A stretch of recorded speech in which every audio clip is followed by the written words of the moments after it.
আপোনালোকে চাই আছে টাইম 8 ষ্টুডিঅ'ত মই খৰত গান লৈ আহিছোঁ ply story present first on time 8 big breaking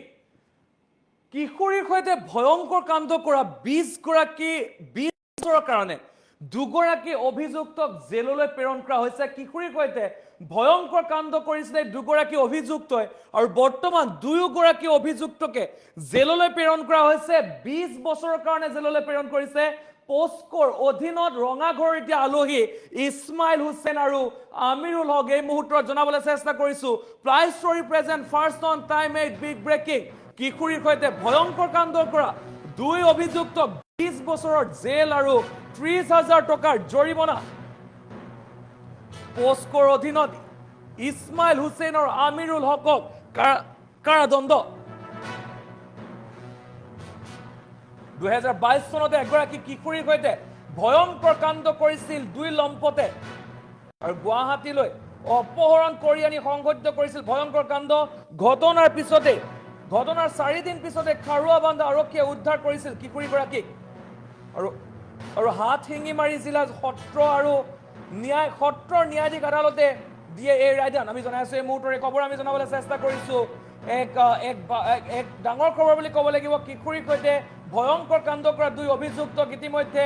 20 বছৰৰ জেল দিয়া দেখিবলৈ পোৱা গৈছে দুয়োগৰাকী অভিযুক্তকে ইতিমধ্যে 20 বছৰৰ জেল দিছে আৰু সমান্তৰালকৈ 30,000 টকাৰ জৰিমনা বিহা দেখিবলৈ পোৱা গৈছে পোস্কৰ অধীনত ইছমাইল হুছেইন আৰু আমিৰুল হকক কাৰাদণ্ড দিয়া দেখিবলৈ পোৱা গৈছে 2022 চনত এগৰাকী কিশোৰীৰ সৈতে ভয়ংকৰ কাণ্ড কৰিছিল দুই লম্পতে আৰু গুৱাহাটীলৈ অপহৰণ কৰি আনি সংঘটিত কৰিছিল ভয়ংকৰ কাণ্ড আৰু ঘটনাৰ প্ৰায় 4 দিন পিছত খাৰুৱাবান্ধা আৰক্ষীয়ে উদ্ধাৰ কৰিছিল কিশোৰীগৰাকীক আৰু হাতশিঙিমাৰী জিলা সত্ৰ ন্যায়াধীশ আদালতে দিয়ে এই ৰায়দান এক বৃহৎ ৰায়দান বুলি ক'ব লাগিব দুগৰাকী অভিযুক্তক ইতিমধ্যে 20 বছৰৰ জেল দিয়া দেখিবলৈ পোৱা গৈছে 20 বছৰৰ জেল দিছে আৰু 30,000 টকাৰ ইতিমধ্যে 30,000 টকা জৰিমনা বিহা দেখিবলৈ পোৱা গৈছে আমি দেখুৱাই আছো দৃশ্যাংশ এই দুগৰাকী লম্পট যি দুগৰাকী লম্পতে 2022 চনত এগৰাকী কিশোৰীৰ সৈতে ভয়ংকৰ কাণ্ড কৰিছিল আৰু তাৰ পাছত আজিৰ দিনটোত জিলা সত্ৰ ন্যায়াধীশে এক বিশেষ ৰায় দিয়া দেখিবলৈ পোৱা গৈছে গুৰুত্বপূৰ্ণ ৰায়দান দিয়া দেখিবলৈ পোৱা গৈছে আৰু হাত শিঙিমাৰী জিলা সত্ৰ ন্যায়াধীশে দিছে জিলা সত্ৰ ন্যায়াধীশ আদালতে দিছে এই গুৰুত্বপূৰ্ণ ৰায়দান আৰু পোস্কৰ অধীনত ইছমাইল হুছেইন আৰু আমিৰুল হকক কাৰাদণ্ড বিহা হৈছে 2022 চনতে এক ভয়ংকৰ কাণ্ড সংঘটিত কৰিছিল আৰু আজিৰ দিনটোত এই দুগৰাকীক আজিৰ দিনটোত কাৰাদণ্ড বিহা দেখিবলৈ পোৱা গৈছে 20 বছৰৰ কাৰাদণ্ড দিয়াৰ লগতে 30,000 টকাৰ জৰিমনা বিহা দেখিবলৈ পোৱা গৈছে ডাঙৰ খবৰ আমি জনাবলৈ চেষ্টা কৰিছো কিশোৰীৰ সৈতে ভয়ংকৰ কাণ্ড কৰা দুই অভিযুক্তক 20 বছৰৰ জেল আৰু 30,000 টকাৰ জৰিমনা বিহা দেখিবলৈ পোৱা গৈছে পোস্কৰ অধীনত ইছমাইল হুছেইন আৰু আমিৰুল হকক কাৰাদণ্ড বিহা দেখিবলৈ পোৱা গৈছে 2022 চনতে এগৰাকী কিশোৰীৰ সৈতে ভয়ংকৰ কাণ্ড কৰিছিল দুই লম্পতে আৰু গুৱাহাটীলৈ অপহৰণ কৰি আনি সংঘটিত কৰিছিলে ভয়ংকৰ কাণ্ড আৰু এই ঘটনাৰ 4 দিন পিছত খাৰুৱাবান্ধা আৰক্ষীয়ে উদ্ধাৰ কৰিছিল কিশোৰীগৰাকীক আৰু হাত শিঙিমাৰী জিলা সত্ৰ আৰু ন্যায়াধীশ আদালতে বৃহৎ ৰায়দান প্ৰদান কৰা দেখিবলৈ পোৱা গৈছে জনাইছো এই মুহূৰ্তৰে খবৰ আমি জনাবলৈ চেষ্টা কৰিছো কিশোৰীৰ সৈতে ভয়ংকৰ কাণ্ড কৰা দুই অভিযুক্তক 20 বছৰৰ কাৰণে জেললৈ প্ৰেৰণ কৰা হৈছে সমান্তৰালকৈ 30,000 টকাৰ জৰিমনা বিহা দেখিবলৈ পোৱা গৈছে আৰু হাত শিঙিমাৰী জিলা সত্ৰ ন্যায়াধীশ আদালতে এক বৃহৎ ৰায় প্ৰদান কৰা দেখিবলৈ পোৱা গৈছে এগৰাকী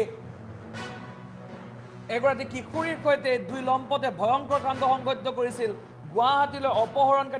অপহৰণ কৰি আনি সংঘটিত কৰিছিল এই ভয়ংকৰ কাণ্ডৰ ঘটনাৰ 4 দিন পিছতে খাৰুৱাবান্ধা আৰক্ষীয়ে উদ্ধাৰ কৰিছিল কিশোৰীগৰাকীক আৰু বৰ্তমান এই দুই লম্পতক বৰ্তমান এক কাৰাদণ্ড দিয়া দেখিবলৈ পোৱা গৈছে 20 বছৰৰ কাৰাদণ্ড সমান্তৰালকৈ 30,000 টকা জৰিমনা বিহা দেখিবলৈ পোৱা গৈছে পোস্কৰ অধীনত ইছমাইল হুছেইন আৰু আমিৰুল হকক কাৰাদণ্ড বিহা দেখিবলৈ পোৱা গৈছে ডাঙৰ খবৰ আমি জনাবলৈ চেষ্টা কৰিছো এই মুহূৰ্তত 2022 চনতে এগৰাকী কিশোৰীৰ সৈতে ভয়ংকৰ কাণ্ড সংঘটিত কৰিছিলে দুই লম্পতে আৰু আজিৰ দিনটোত এক বৃহৎ ৰায়দান প্ৰদান কৰা দেখিবলৈ পোৱা গ'ল হাত শিঙিমাৰী জিলা সত্ৰ ন্যায়াধীশ আদালতকে বৃহৎ ৰায়দান প্ৰদান কৰা দেখিবলৈ পোৱা গৈছে জনাইছো এই মুহূৰ্তৰে খবৰ আমি জনাবলৈ চেষ্টা কৰিছো 2022 চনত কিশোৰীৰ সৈতে ভয়ংকৰ কাণ্ড সংঘটিত কৰা দুই লম্পতক ইতিমধ্যে কাৰাদণ্ড বিহা দেখিবলৈ পোৱা গৈছে 30,000 টকাৰ 20 বছৰ কাৰাদণ্ড 30,000 টকা জৰিমনা বিহা দেখিবলৈ পোৱা গৈছে গুৱাহাটীলৈ অপহৰণ কৰি আনি ভয়ংকৰ কাণ্ড সংঘটিত কৰিছিলে দুই লম্পতে আৰু তাৰ পাছত আজিৰ দিনটোত এক বৃহৎ ৰায়দান দিয়া দেখিবলৈ পোৱা গৈছে হাতশিঙিমাৰী জিলা সত্ৰ আৰু ন্যায়াধীশ আদালতে।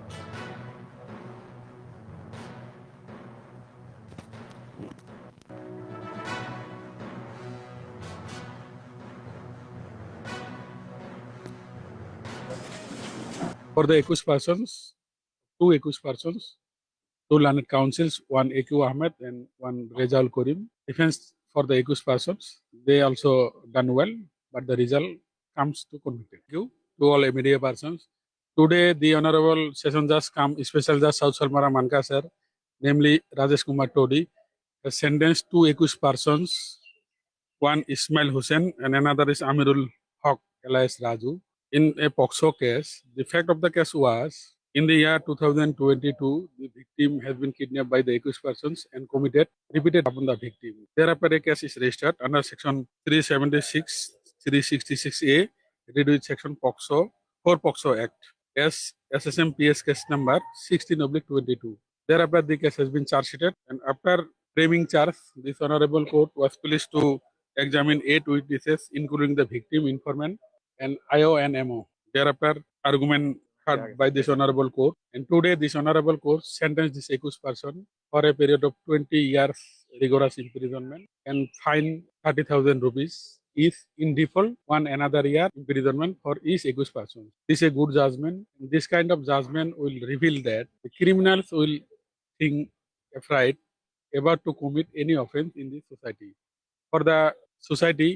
smooth society, it is necessary to convict this type of criminal. This is a good judgment. It takes only 3 years. The occurrence took place in the year of 2022.